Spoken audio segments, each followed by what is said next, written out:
everyone, welcome to my channel. My name is Regina and today I'm going to share a favorite book of mine and one that I highly recommend to a lot of my friends, and this book is none other than The Subtle Art of Not Giving a F.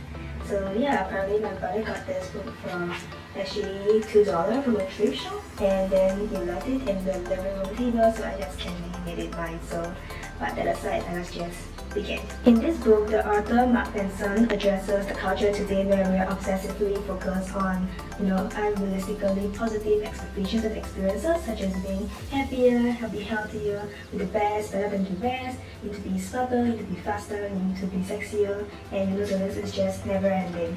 But the conventional life advice, all those like happy and positive self-help stuff, it actually focuses on what we lack, and that is why sometimes it reinforces the idea that we are not successful enough, we are not rich enough, we are not smart enough, and it makes us then feel inadequate at the end. Essentially, this book offers a different perspectives on life, one that teaches us how to lose and let go. This book also teaches us how to remove all the unnecessary things in our lives, and as well as identify the most important things that we want to care about.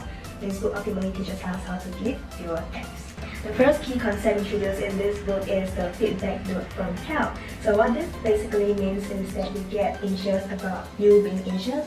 Now you are anxious about your anxiety, which is actually causing you more anxiety. This is what a human being is like, where we're able to have thoughts about our own thoughts, and this feedback loop from hell is what makes a lot of us overly stressed and make us overthink a lot of things in our lives. The problem is then worsened by the social media culture of look, my life is better than yours, where you're actually bombarded with people having good times all the time on the internet. And this is why not giving an F is important. You short circuit the feedback loop from hell by saying, I feel like crap, but who gives an F? He also shared something quite mind-blowing in the book, where he mentioned that the desire for positive experience in itself is a negative experience, and paradoxically, the acceptance of one's negative experience is itself a positive experience. So what does the subtle art of not giving a F mean? Firstly, not giving a F does not mean that you're indifferent, it just means that you're comfortable being different. In life, there's no such thing as not giving a F. We have to give a F about something, and as humans we always want to care about something, and therefore we give a F about something. The question is then, firstly, what do we give a F about? Secondly, what are we choosing to give a F about? And thirdly, how can we not give a F about things that ultimately does not matter to us? Essentially, finding something important and meaningful is perhaps the most productive use of your time and energy, because if you don't find that something meaningful in your life, then your Fs will be spent on those meaningless and frivolous causes. Emotions are overrated.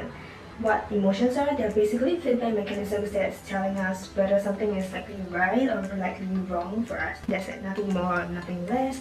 And if you're actually feeling sad or bad or crappy, it's just the brain telling you that something is unresolved and it needs your attention. Many people are taught to repress their emotions, but when you do that, you're actually denying that feedback mechanisms to solve that particular problem. It is important to understand that pain serves a purpose. Obsessions and overinvestment in emotions will fill us simply because emotions usually never really last.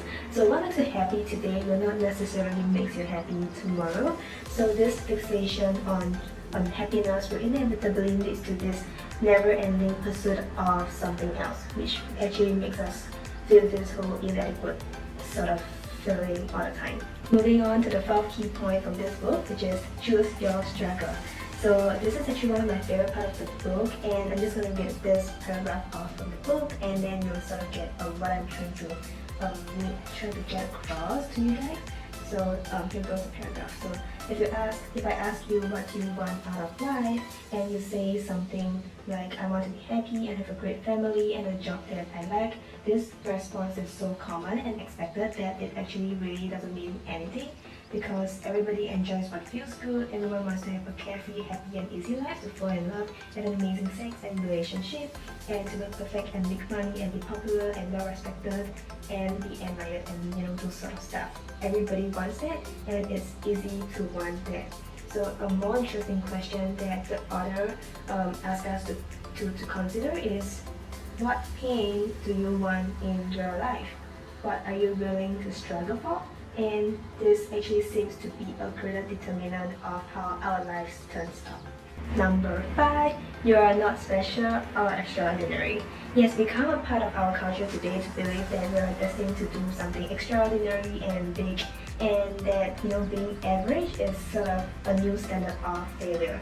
But the fact is that by definition, if everyone is extraordinary, then no one is actually really extraordinary. So the author suggested that the ticket to emotional health is to accept the bland and mundane truths of life, truths such as your actions probably don't matter in this grand scheme of universe and life things, and that the vast majority of your life probably gonna be boring and not that noteworthy, and that it is totally okay. And when you think like that, it's sort of that constant pressure to be the next best thing or the next big thing is sort of lifted off your back. Next, the do something principle. Just like when you're stuck on a math problem, don't just sit there and think about it, just start working on it. And even if you don't know what you're doing, a simple act of doing something will actually eventually lead to some sort of ideas in your head. So essentially this do something principle is to show that when you don't know something, just do something, and then essentially the answers or the results will follow through. So this principle is sort of like start with an action, which will give you an inspiration, and then it gives you the motivation to actually continue with the action. So this is kind of like a cycle. If we follow this do something principle, failure seems like somewhat unimportant here, because when the standard of success becomes merely actions, when any results is sort of regarded as progress and important, we will always move ourselves forward.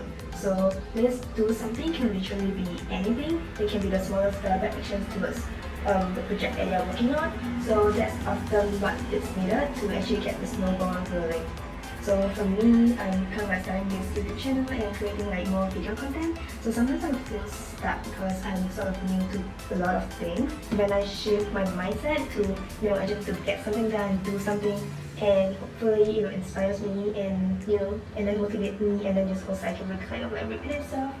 So yeah, it's been really helpful to just adopt this sort of mindset that when you're stuck, you probably just go do some random stuff, and hopefully it gives you like more motivation and inspiration to continue on. So yeah, just by focusing on the idea of trying to get something done or just doing something small as a nature of success, it sort of help in terms of managing failure and also like when things don't go that well. These are some of the key ideas that I took away from this book. Of course, there are a lot more learnings in this book, which I highly recommend you to go check out this book. Thank you so much for watching. I hope you enjoyed the video, and if you do consider subscribing to the channel. Stay safe, and I'll see you guys in the next video. Bye!